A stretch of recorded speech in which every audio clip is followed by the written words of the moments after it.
Nessa parte da Bíblia, Gênesis, logo no começo, no ato da criação, há um questionamento a se fazer aqui.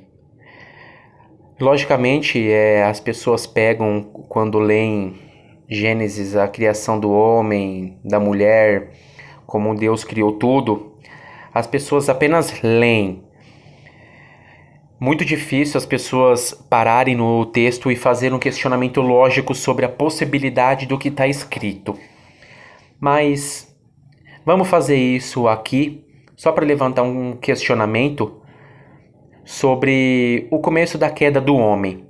Antes disso, de entrar nisso, um pouco antes, quando Deus faz a terra, cria os animais, Adão, tem só um ponto. No Jardim do Éden há 3 árvores que Deus criou, né? A árvore da vida, a árvore do conhecimento do bem e do mal.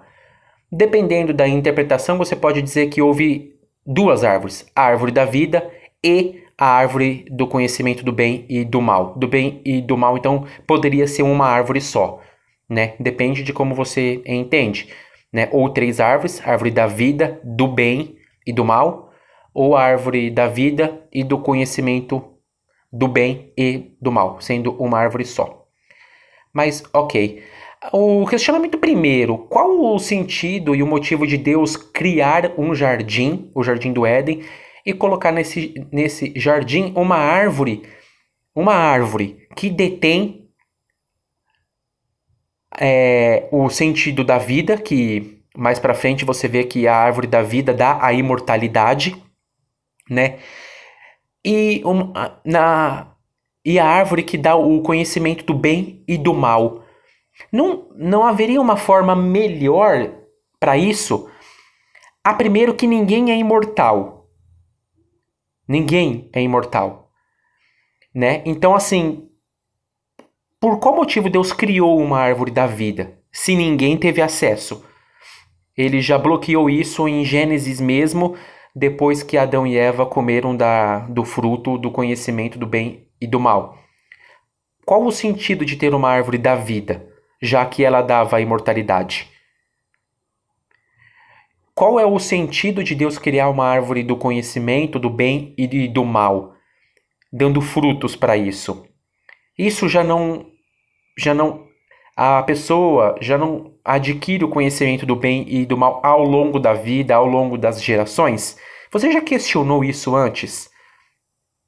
Por que representar o bem, o mal e a eternidade em árvores com frutos?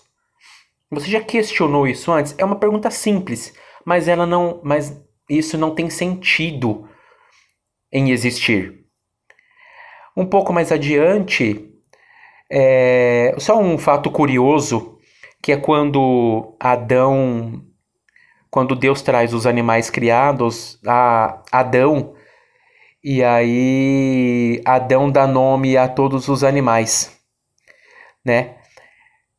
É um questionamento. Você já parou para pensar nisso? Como que Adão deu nome a todos os animais? Se até hoje tem animal que não tem nome e é descoberto. Porque se for diferente disso, como que esses animais surgiram, se não foi naquele momento? Né? Essa parte que eu estou dizendo está em Gênesis 2, 18 a 20, que é Adão dando nome aos animais. É um fato curioso, não é nem o foco principal aqui, mas você já parou para pensar nisso? Existem animais que é endêmicos, animais específicos de uma região. Por exemplo, coala e canguru é só na Austrália. Você não vê em outro lugar do mundo, a menos, obviamente, que o ser humano pegue e transporte. Tire o canguru, o koala, que é originário da Austrália, e coloque em outro lugar, certo? Mico-leão é só na Mata Atlântica aqui no Brasil. Lhama é só no Peru. Urso polar só na Antártida. Bisão só nos Estados Unidos, em alguma parte. Ou seja, tem animais, dragão de Komodo, você só encontra nas ilhas ali da Indonésia, por aqueles lados. São animais que não há registro de que eles poderiam ter existido em outros locais do mundo a não ser naquela região, porque ele é muito dependente da fauna, do clima daquela região. Por exemplo, boto. Boto é um animal que pouca gente conhece, mas ele vive nas águas doces dos rios do Amazonas, em Manaus, não em outro lugar do mundo, só ali. Como então Adão deu nome a todos os animais? De que forma?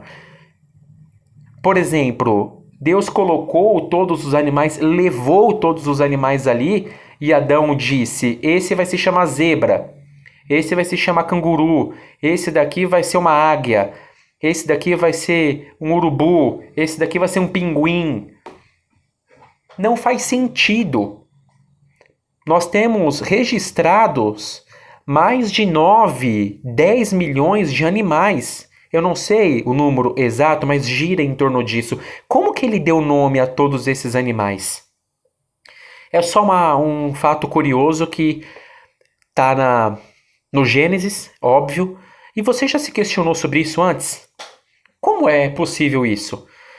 Entrando no Gênesis 3, no capítulo A Queda do Homem, há um ponto curioso. Mas a serpente, mais sagaz que todos os animais, disse à mulher, que é onde a serpente engana a mulher para ela comer da árvore do fruto do conhecimento.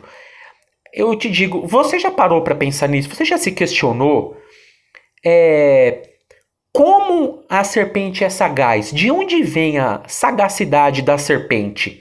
Como ela conseguiu ser assim? Como ela conversa com Eva?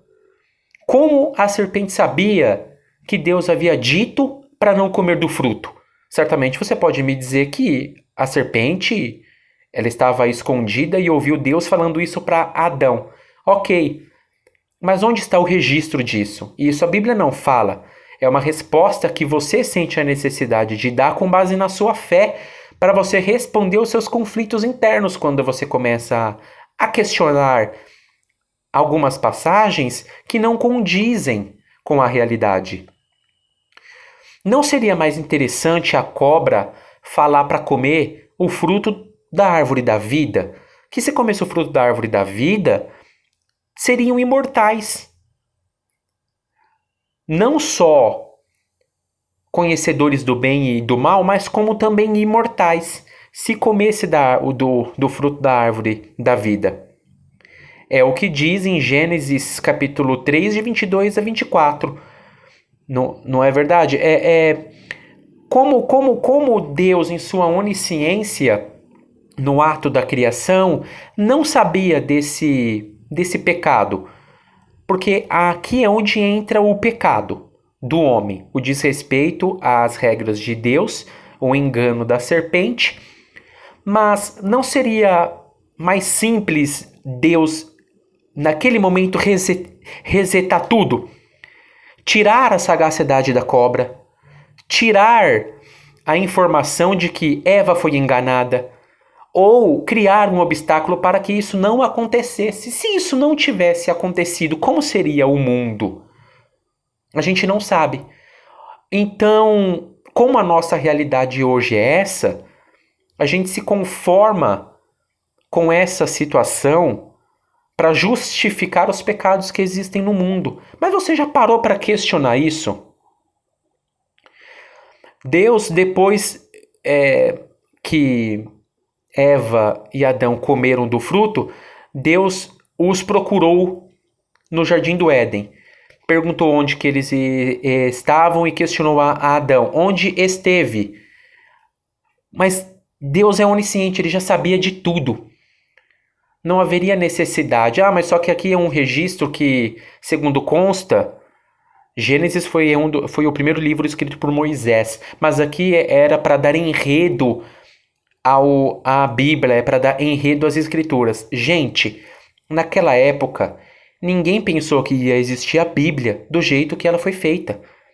A Bíblia foi feita muito tempo depois. Esse não é o sentido principal. Não existia naquela época, obviamente, e nem depois,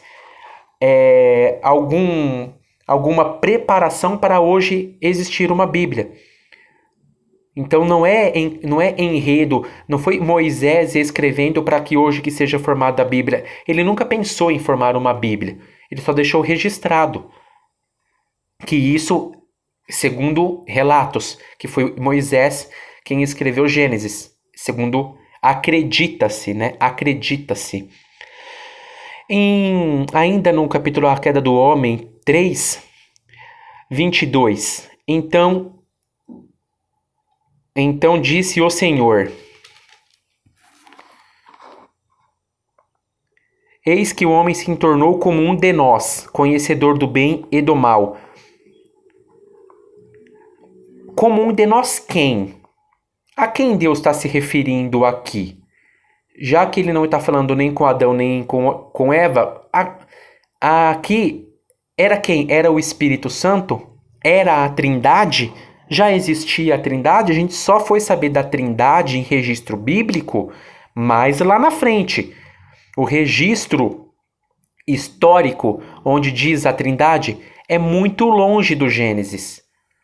Com quem que Deus está falando aqui?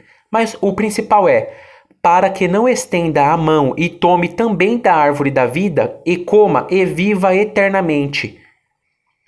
Obviamente, Deus não queria que a árvore da vida, que o fruto da árvore da vida fosse alcançado. Então por que criar? Qual é o motivo de criar uma árvore da vida com fruto e não deixar ser alcançado? Já que o homem foi enganado e comeu do fruto do conhecimento, agora foi um erro, foi um pecado. Então, para que isso não aconteça novamente, Deus colocou o querubim para guardar o Éden e expulsou Adão e Eva de lá. Não, em nenhuma outra parte da Bíblia, de aqui em diante, fala-se mais na árvore da vida, sua localização. O que aconteceu com a árvore da vida? Onde ela está? Em que local físico da Terra isso existiu? Em um plano astral, será? Porque isso não tem registro. Então Deus não quis que o homem vivesse eternamente. Por qual motivo? Você já parou para questionar isso antes?